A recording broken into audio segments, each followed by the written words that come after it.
World wide box ഓഫീസിൽ ശിവകാർത്തികേയന്റെ ഏറ്റവും കൂടുതൽ കളക്ഷൻ നേടിയ ആദ്യത്തെ 5 ചിത്രങ്ങൾ ഏതെല്ലാമെന്നാണ് ഈ വീഡിയോയിൽ നോക്കുന്നത്. 5-ാം സ്ഥാനത്തുള്ള ചിത്രം മോഹൻ രാജയുടെ സംവിധാനത്തിലെത്തിയ വേലക്കാരനാണ്. വേലൈക്കാരൻ വേൾഡ് വൈഡ് ബോക്സ് ഓഫീസിൽ നിന്ന് 85 കോടി രൂപ സ്വന്തമാക്കിയിരുന്നു. ചിത്രത്തിൽ ഫഹദ് ഫാസിൽ ഒരു പ്രധാന വേഷത്തിൽ എത്തിയിരുന്നു. 4-ാം സ്ഥാനത്തുള്ള ചിത്രം AR മുരുകദാസിന്റെ സംവിധാനത്തിലെത്തിയ മദ്രാസിയാണ്. സെപ്റ്റംബർ 5-നാണ് ചിത്രം എത്തിയത്. ചിത്രം വേൾഡ് വൈഡ് ബോക്സ് ഓഫീസിൽ 100 കോടിക്കടുത്ത് നേടിയിരുന്നു. 3-ാം സ്ഥാനത്തുള്ള ചിത്രം നെൽസന്റെ സംവിധാനത്തിലെത്തിയ ഡോക്ടറാണ്. ശിവകാർത്തികേയന്റെ കരിയറിൽ ആദ്യത്തെ 100 കോടി ചിത്രമാണ് doctor.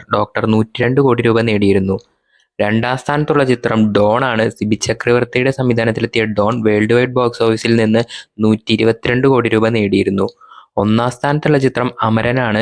Amaran world wide box ഓഫീസിൽ നിന്നും 330 കോടിക്കടുത്ത് സ്വന്തമാക്കിയിരുന്നു. സായി പല്ലവി ചിത്രത്തിൽ ഒരു പ്രധാന വേഷത്തിലെത്തിയിരുന്നു. ശിവകാർത്തികേയന്റെ ഏറ്റവും കൂടുതൽ കാശ് നേടിയ ചിത്രമാണ് അമരൻ.